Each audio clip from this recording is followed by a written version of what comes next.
Avant de vouloir les exterminer, Suguru voulait protéger les non-exorcistes. Sa philosophie est l'une des plus intéressantes développées dans Jujutsu Kaisen. Au fil des missions, il est confronté à un dilemme. Doit-il sauver l'humanité ou l'anéantir? Ce choix entre espoir et fatalité n'est pas réservé aux personnages de fiction. Vous aussi, dans le monde réel, avez votre propre avis sur les humains. Ainsi, mieux comprendre Suguru, c'est mieux nous comprendre nous-mêmes. Quelle est la véritable philosophie de Suguru? Si tu veux comprendre tout l'enjeu derrière cette question, reste jusqu'au bout. Attention, cette vidéo contient des spoils de l'anime et a été réalisée à partir de celui-ci. Jujutsu Kaisen, à la base, ça raconte l'histoire d'un monde fantastique infesté de fléaux. Ce sont des monstres créés à partir des émotions négatives des humains. Heureusement, l'humanité n'est pas sans défense. Des exorcistes sont formés pour les combattre. En gros, ce sont des humains, mais avec la capacité de contrôler l'énergie occulte. Et le personnage dont on parle aujourd'hui est l'un d'entre eux. Plus qu'un simple exorciste, c'est un exorciste respecté. Il est de classe spéciale, ce qui signifie qu'il maîtrise des techniques extrêmement rares et surtout puissantes. Je vous explique. Il peut manipuler les fléaux qu'il absorbe. Ainsi, il se sert des fléaux pour affronter d'autres fléaux. Et il travaille bien. C'est un modèle pour beaucoup.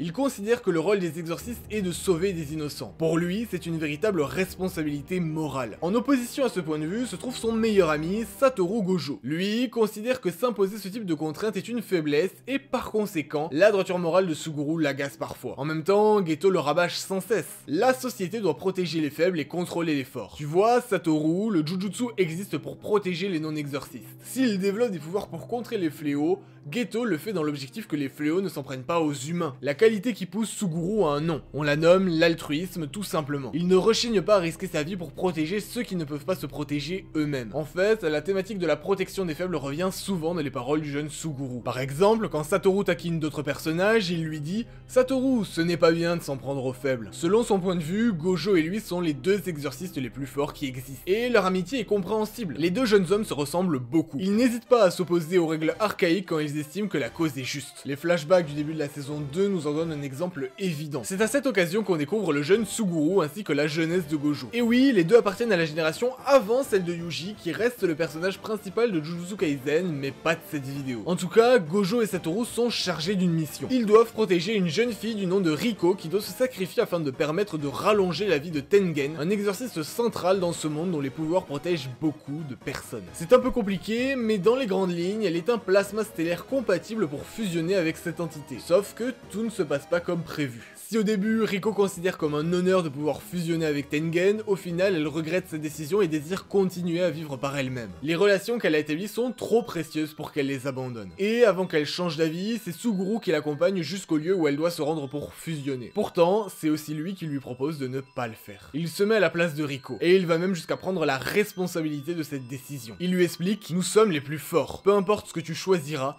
nous promettons de protéger ton avenir. » Évidemment, dans cette phrase, il parle de lui et Gojo. Cette rivalité dans la puissance, cette complicité dans la désobéissance et ces moments de rire entre les deux jeunes hommes expliquent pourquoi leur amitié est souvent prise pour modèle. Mais tout serait si simple si Gojo était juste ce que je viens de vous décrire. En réalité, il est l'un des personnages les plus complexes de la série, et les épreuves qu'il traverse le poussent à créer sa propre philosophie. Comme je vous l'ai dit, son principal atout repose sur sa capacité à absorber les fléaux. Il absorbe les ténèbres, les émotions négatives des humains, et ce n'est pas sans effet sur lui. À chaque fois, il se sent dégoûté. Il a envie de vomir et il ressent un malaise intérieur. Cette action le répugne. Pour vous donner une idée de ce qu'il vit, voilà une comparaison qu'il réalise lui-même, ainsi que le sans fin d'exorcisme et de consommation. Exorciser, consommer, c'est un goût que personne ne connaît. Le goût d'une malédiction. C'est comme ingérer un chiffon utilisé pour essuyer du vomi. Exorciser. Consommer. Pour qui? Depuis ce jour, ça me trotte dans la tête. Ce que j'ai vu n'avait rien d'extraordinaire. Un mal hideux, connu de tous. Sachant cela très bien, j'ai choisi de les protéger en tant qu'exorciste. Ne vous perdez pas, accomplissez votre devoir d'exorciste. De plus en plus, à mesure qu'il sacrifie son bien-être et son humanité pour sa mission, il en questionne le sens. Il se questionne beaucoup,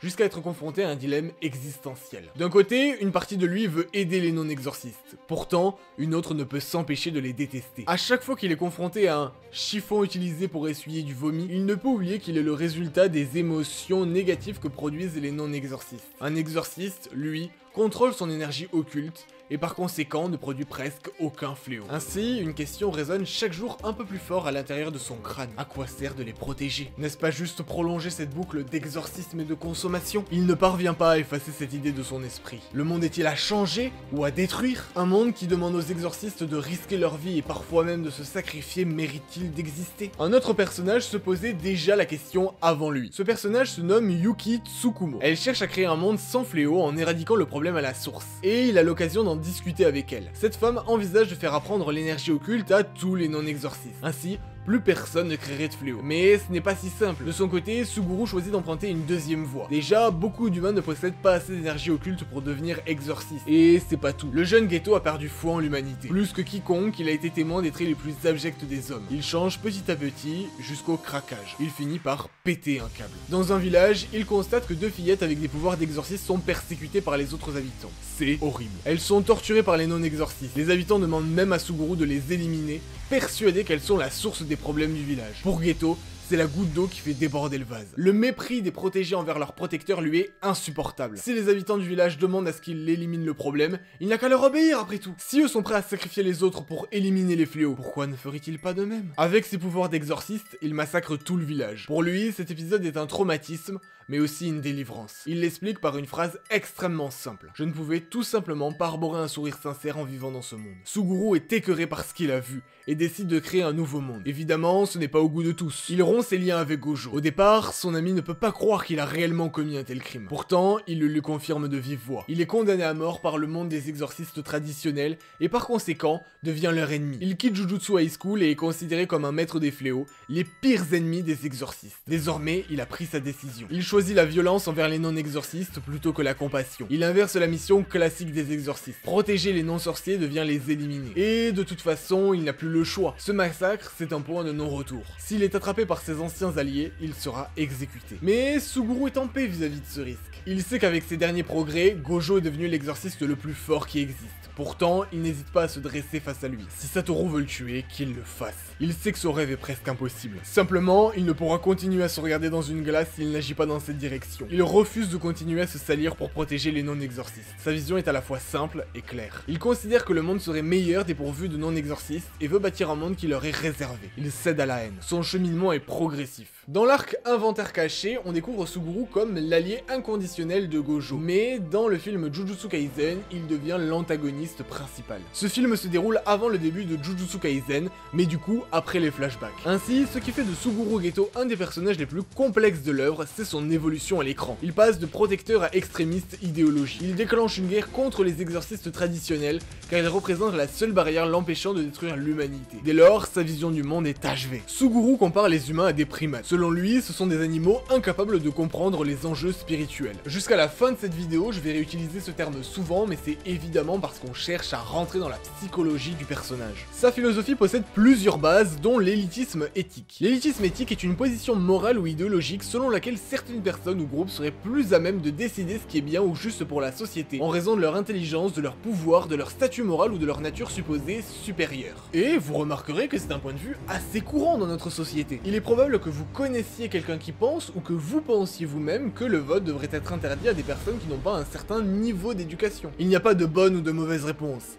Simplement, il faut être conscient que ce choix repose sur les mêmes bases que celui de Suguru. C'est aussi le même que celui de Magneto dans les X-Men. Cet antagoniste considère que les mutants sont l'évolution suivante de l'humanité et donc légitime à dominer. Et pour Suguru, c'est peut-être pire. Vous l'avez compris, il voit, à travers le génocide des non-exorcistes, une purification. Geto met en avant un darwinisme sorcier, c'est-à-dire que les espèces évoluent grâce à la sélection naturelle et que les exorcistes sont les plus adaptés. Le problème, c'est que la sélection n'a plus rien de naturel là. La sélection, c'est Suguru qui l'a fait lui-même. Il n'abandonne pas seulement les primates à leur sort, il accélère leur chute. Et malheureusement, ce n'est pas une invention de l'auteur de Jujutsu Kaisen. C'est littéralement le principe appliqué par les nazis pour justifier leurs crimes, que ce soit à l'encontre des juifs, des tziganes, des handicapés. La rhétorique est la même. Les plus forts, les plus purs, les mieux adaptés doivent survivre afin de transmettre leur gènes, ou dans cette situation, leur pouvoir. La sélection de l'espèce humaine porte un nom, on appelle ça l'eugénisme. Selon cette vision du monde, vivre n'est pas un droit mais se mérite. Suguru considère les primates comme inférieurs à cause de leur ignorance. Mais il n'est pas fou. Je vous explique. Contrairement à Sukuna qui désire tout détruire, il agit selon une logique cohérente.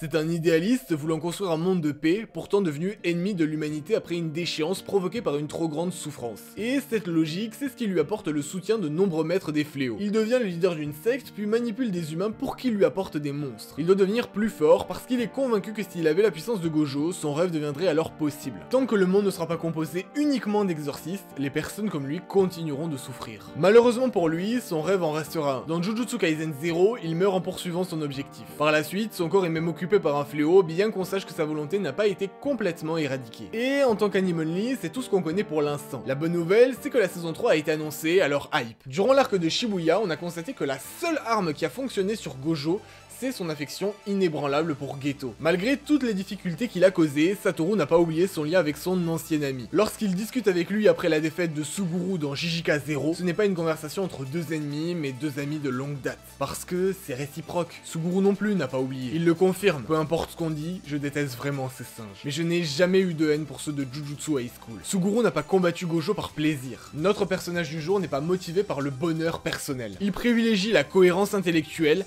même au détriment de ses propres émotions. Parce que, même si la souffrance l'a poussé dans cette voie, il ne s'est jamais battu pour lui-même. Il désirait créer un monde où les exorcistes pourraient vivre libres et en paix. Donc, aussi pour son ami Gojo. Après tout, lui non plus n'est pas un grand fan du système traditionnel de l'exorcisme. On l'a vu quand ils ont décidé de protéger Riko ensemble, même de Tengen. Ces deux hommes ont décidé de se battre pour ceux qu'ils considéraient justes. Suguru à travers la destruction d'un monde selon lui incohérent, et Satoru à travers une lutte au sein d'un système qu'il méprise. Merci d'avoir regardé la vidéo, likez et abonnez-vous parce que je vais vous lâcher des bangers comme ça toutes les semaines et ce serait dommage de les manquer. Je compte sur vous, ciao.